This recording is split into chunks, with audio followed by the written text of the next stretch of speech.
We have so many stories in our lives, but our stories are not always heard. On the Hear My True Story podcast, we tell our own true stories. Before the white car backed, our head teacher had scattered.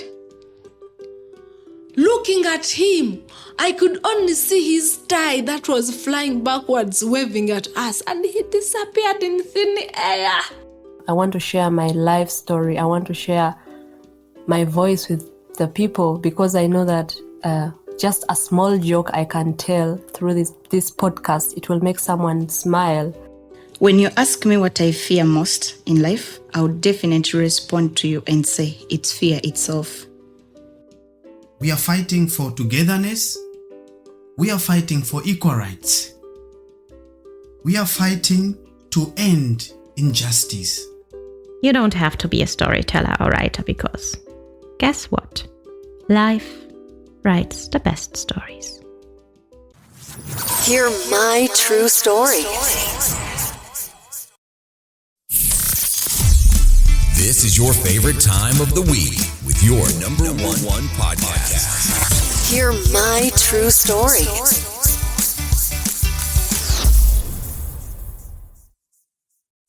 Our dear listener, thank you so much for joining Hear My True Story podcast. It is me, your host, Otako.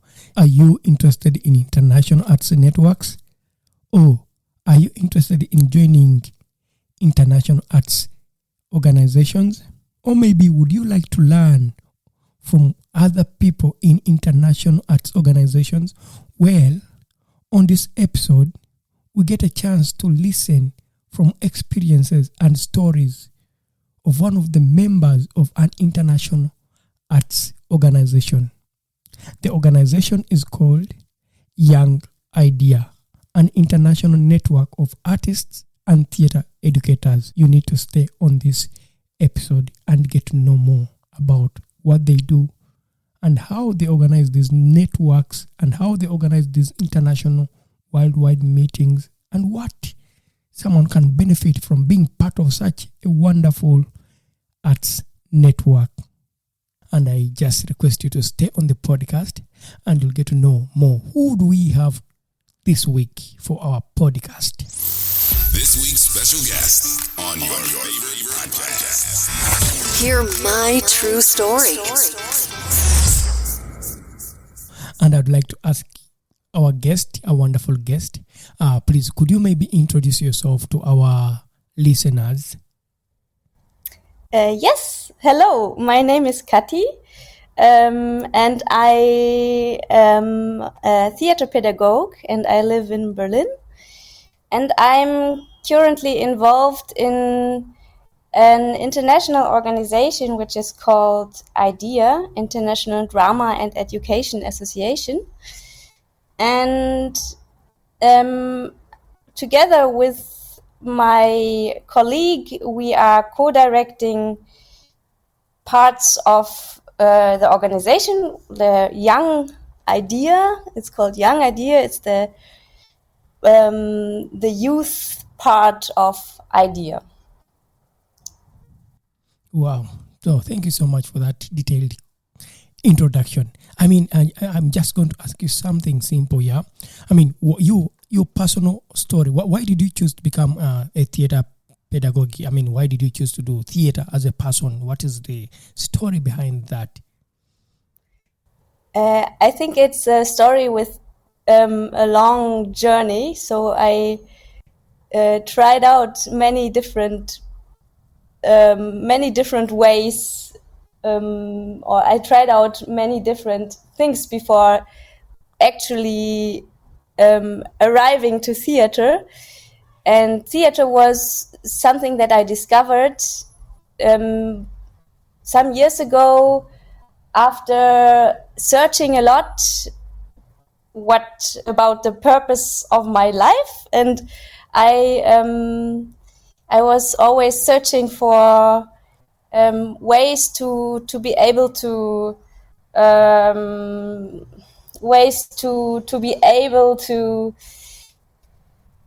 start to do and express things I like, and talk about topics I like, but in a creative way. So I think for me the important thing was to be able to take decisions on my own, talk about topics, and express them in another way than just talking.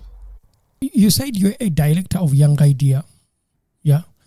I mean, for our listeners, I may know more about Young Idea, but for our listeners who are listening right now, maybe they would like to know, what is Young Idea? What is all this association that you're talking about? So IDEA is a network of theater pedagogues, all or people or theater makers all over the world that are interested in strengthening theater in education worldwide. So what we do is we all are involved in some ways of working in the theater field with people who are not working as a life or who are maybe new to the to the way of arts, or who are trying to get to know theater. So that's what I do, especially in Germany with young people, but also with adults. Why did you choose to join yourself to join this association, this Young Idea, or this idea? Why did you? Your personal reasons. What was the purpose of that? I have always been interested in international exchange. So before even starting to do theater, I was always learning languages and traveling, also studying in foreign countries. I studied in Chile, and I studied in France when I was really young, and I worked in different countries. So I have always been interested in international work and exchange. And then I discovered theater, and I discovered that there is a possibility to work in an international context with theater. So theater gives us the possibility to not only use spoken languages, but also other kinds of communication. And that's what is interesting for me. Okay, so you really wanted to travel. You really wanted to do collaborations. You really wanted to learn about other places. And that's one of the big reasons that you decided to join Young Idea. I think so, yes. Oh, yeah, okay. Yeah, I mean, you are not so far away from me. I mean, for me personally, I decided to become an artist because I wanted to travel. And where I come from, Uganda, that's my home country. And traveling is not easy. But as an artist, you may not bring bread on your table, but you will travel all the time. And that's why I decided to become an artist. And I really traveled. I really had the chance to move to countries where I did projects, and I got to learn, meet new people. And I always wanted this, but I couldn't do it as an individual. That's why I decided to become an artist. That is my personal story. That I chose to be an artist. Yeah. Yeah. So, I mean, what kind of work does really Idea? Let me say Young Idea. I'm speaking about Young Idea because you are in Young Idea. What kind of activity? I mean, what kind of work does it really do? That someone would say, yeah, it's a good association that I would love to really be part of it. So what we basically do is we get people together from different contexts and from different countries, and we have some kind of we have developed with a group of young people. This was when I was still in my studies. I studied in Rostock University, I studied theater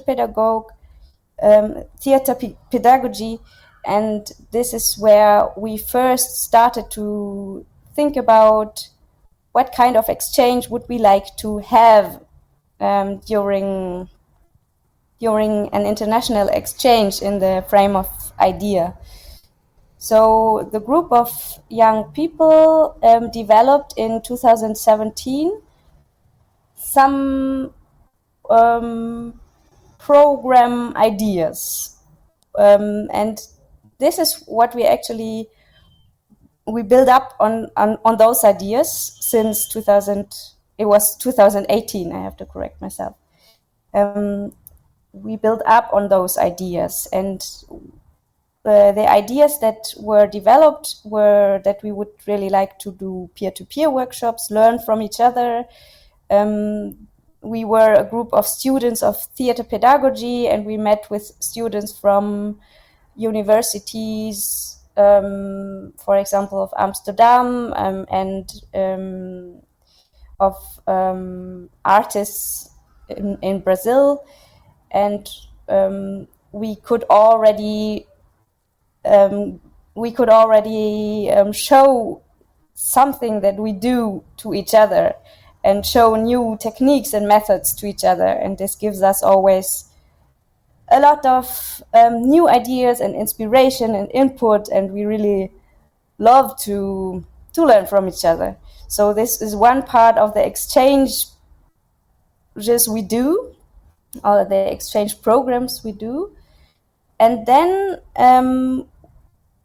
we are facilitators for young people mostly who would like to play theater.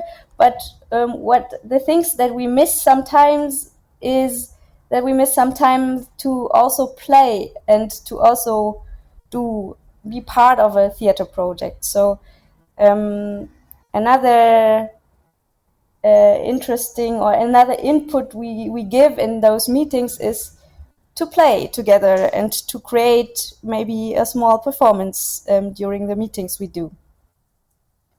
That's basically the intentions we have, and we have already since 2018 we had already 2 other young idea meetings.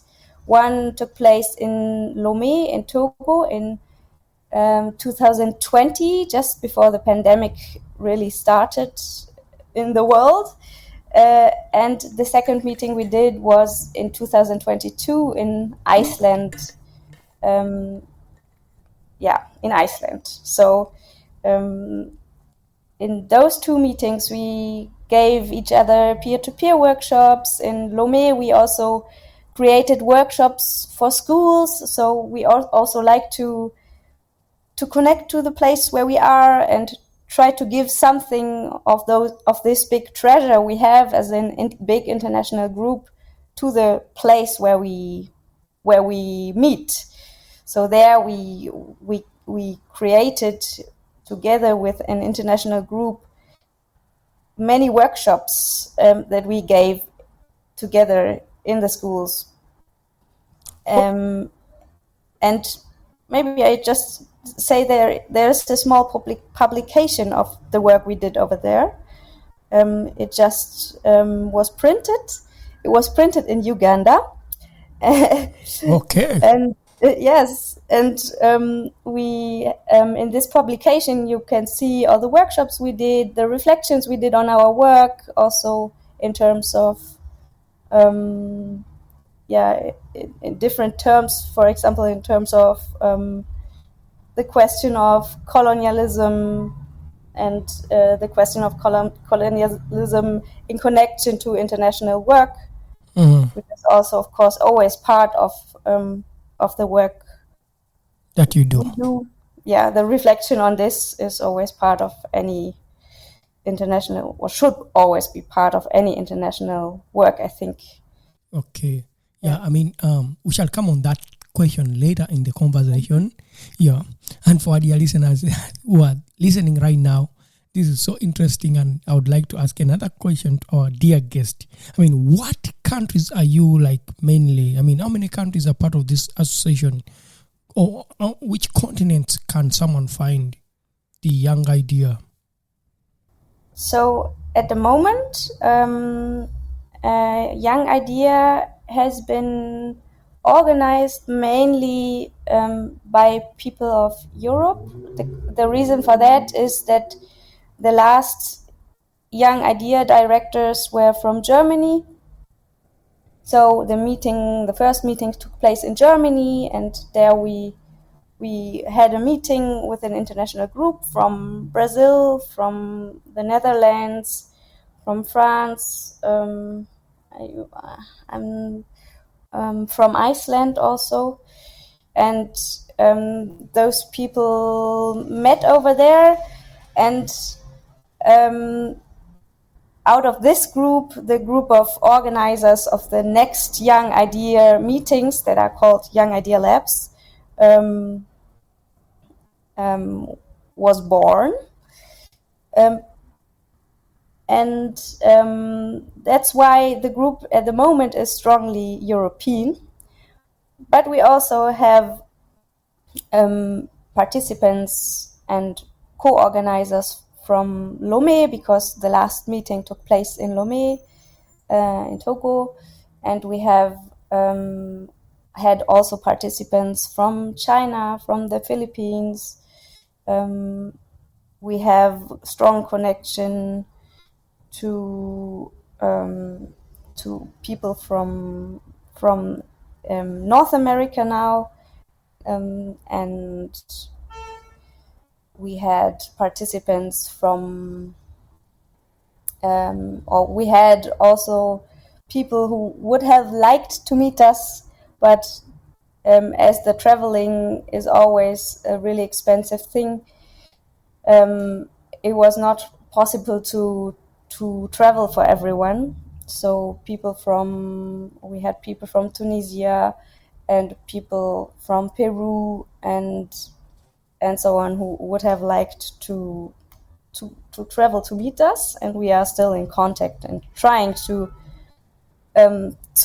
always widen our network to a more international network and not only Eurocentric one. But I think the most important thing is to let people know that it is an open network, and everyone who likes to and who has the possibilities to join and to work with us could join us. And if there is someone who is willing to organize a meeting for Young Idea participants in their country, then the whole network would be flexible and always change to a more international and more worldwide represented group. Make sure to leave a review. This makes our day and fuels future episodes. Hear my true story.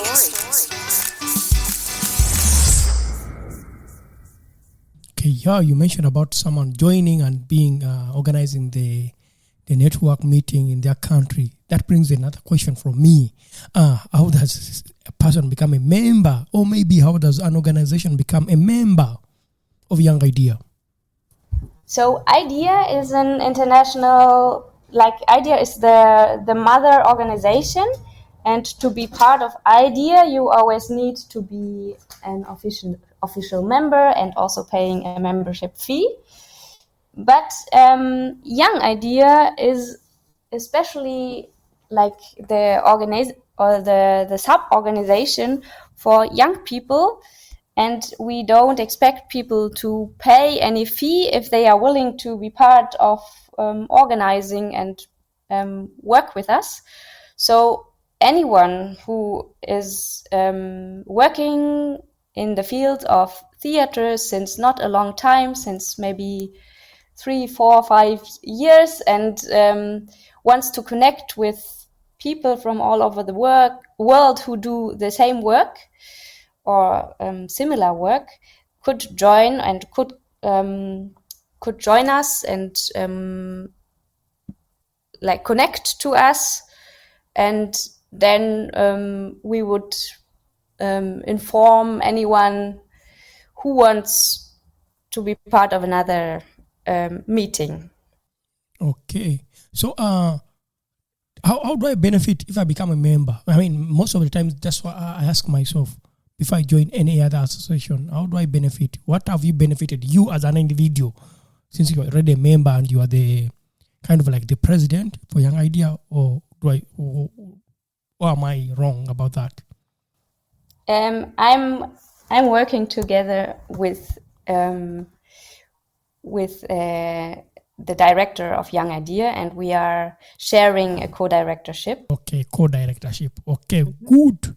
For that reason, how do I benefit? Since I'm asking the co-director, how do I benefit if I'm from Togo, if I'm from Uganda, if I'm from Peru, if I'm from Bangladesh, if I'm from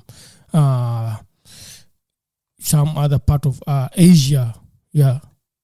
How do I benefit as an individual or as an organization from being part of the Young Idea?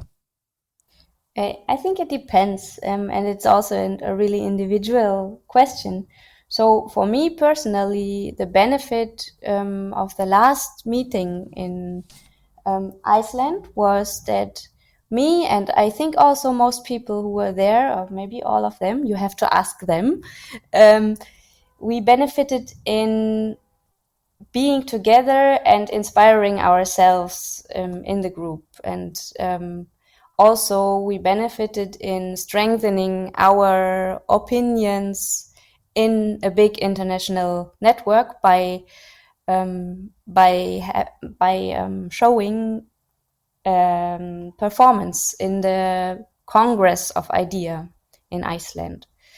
So for me, the benefit is always a mixture of being part of something, exchanging, having fun together, inspiring each other, playing, and being also part of a bigger thing, and not like in my work. I work in a theater at the moment, and in my work, I'm always giving, and I'm always making it possible to play for people, and I'm organizing performances, and I'm also facilitating the rehearsals and so on.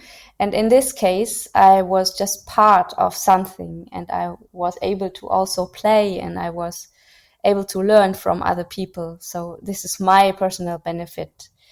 And I think if you organize a Young Idea meeting in your country, it has many more also political benefits, maybe for your association, or also for the partners which you work with together.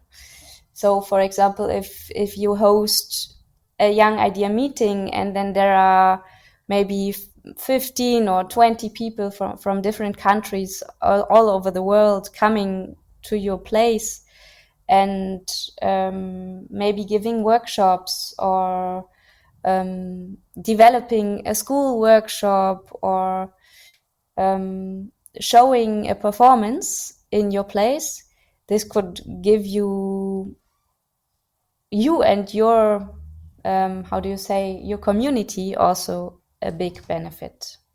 Okay. So mainly it is an association, a network. You get to meet people of your kind of thinking, and also, yeah, of course, traveling and collaborations are big opportunities to learn from other parts of the world how things are done. And maybe I forgot to say that, of course, by knowing people who are in the professional field of theater pedagogy or theater makers, of course, by knowing the people, you start to think about collaborations. So, for example, I mean, this is not an international one, but I have an example. In the last meeting in Iceland, we had 2 participants from New York, and they just met via our network and already started collaborations. So, networking also means to be able to start new collaborations with new people in your own context. Yeah, that is true. And of course, for our dear listeners, how do I come to get in touch with Kathi, the co-director of Young Idea? Is that I met Kathi in a collaboration in a big project here in Europe. It was in France, where we were working on a project called Spice Road. That's how I got to meet her. But I got to learn about Idea in 2013 when I was in Hong Kong for a big project which was called Conference of Rivers, that was organized by a theater organization in Hong Kong. And that's how I got to learn more about Idea. And now we are talking about Young Idea, because whenever we meet or talk, we talk about Young Idea passionately. That's why I said, why not invite you on our podcast and you talk more about this Young Idea and how it can benefit other young people. So, because of time, I want to ask one question. How is Young Idea funded? I mean, how do you manage to do these collaborations? So this is the most difficult question, because it is always difficult to find fundings for worldwide international network work. So mostly the fundings in Germany, at least, are organized in a way that German fundings support Germans who go abroad or people from abroad who come to Germany.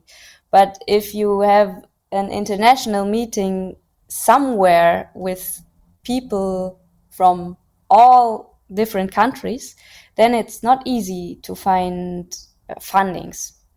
So when, for example, when we invited students and young practitioners to Rostock, it was not so difficult to find fundings because it took place in a university in Germany, and the funding mainly worked through the university and other fundings connected to Germany.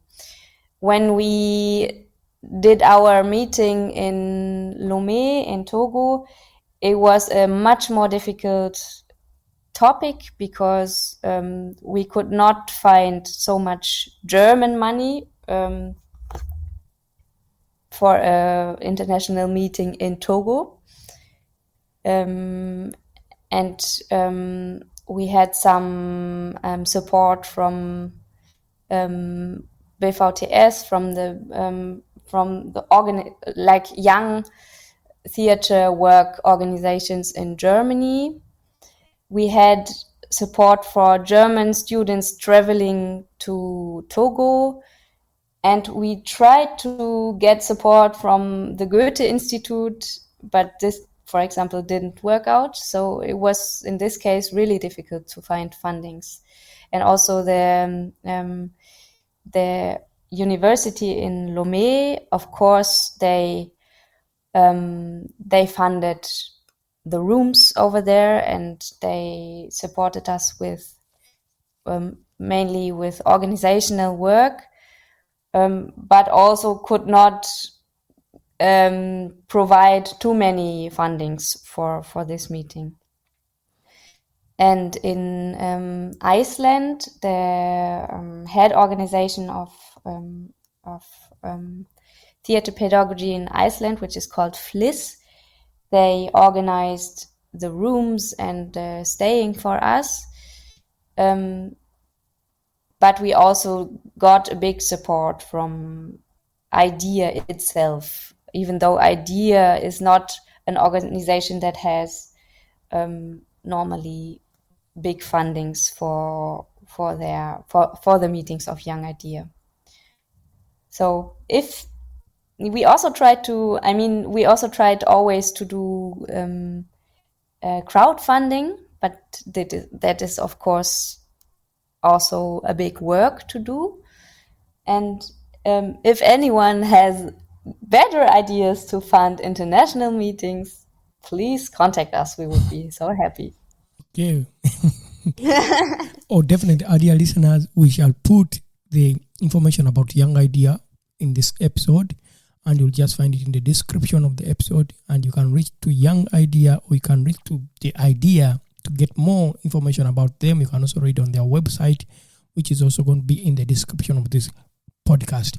But because of time, I just wanted to ask you, is it really important that you guys can keep on running such a big network with no really fixed funding? Why continue? Why do you push so hard for such things when the funding is quite not easy for some regions of the world, mainly from the global south? That's a really good question.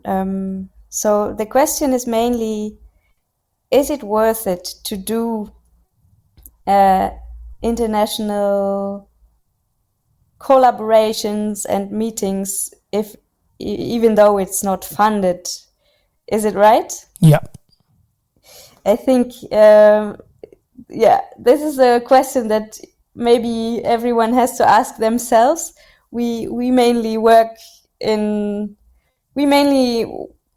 our free time to make this possible, and this is how the whole network of IDEA always worked since decades.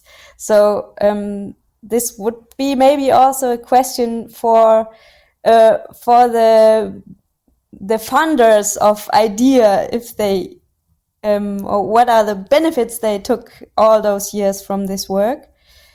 But I think that benefits that exist is maybe something that we see because we see in our relationships. Otaku, we would not know each other if we would not have been in the network somehow.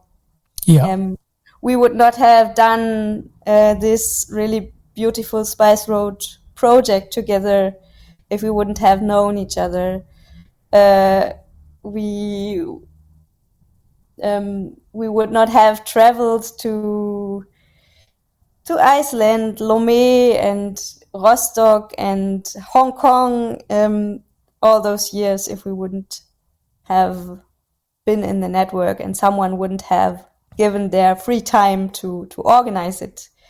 So it's true, it's really tiring, and it's a question that I ask myself sometimes. Shouldn't I maybe put my free time more in my personal life and relax a little bit and not work during night time to organize for example, the travel or the food for a group of 20 people in a country I don't know. It's a good question, but after the meeting, I'm always so energized, and I feel that the people who were part of it also took their benefits, and they are maybe not at a point where they could give their free time. There's always a reason why you cannot give your free time. It's also an economical question. Some people can give their free time and some people not. And I think we are, after the last meeting in Iceland, we are all so happy to have met each other. And maybe it's a really human,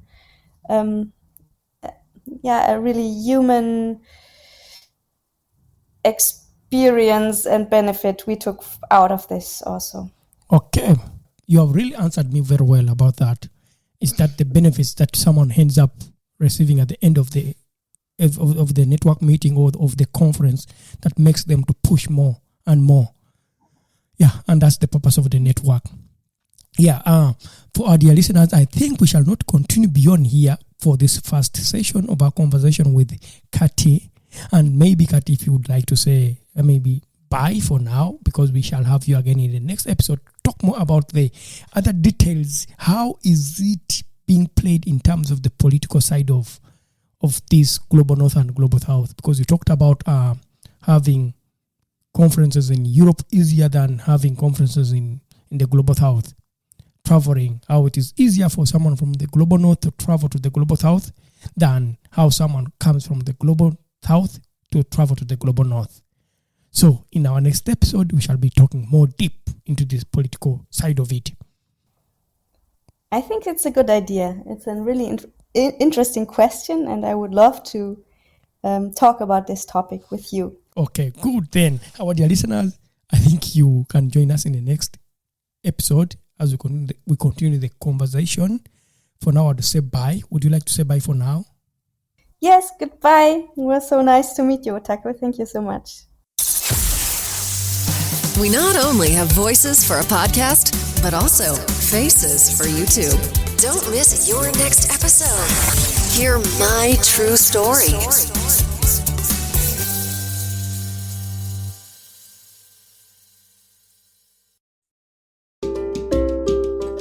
Thank you for listening to our podcast, Music by Edwin Matovo, hosted and produced by Otako.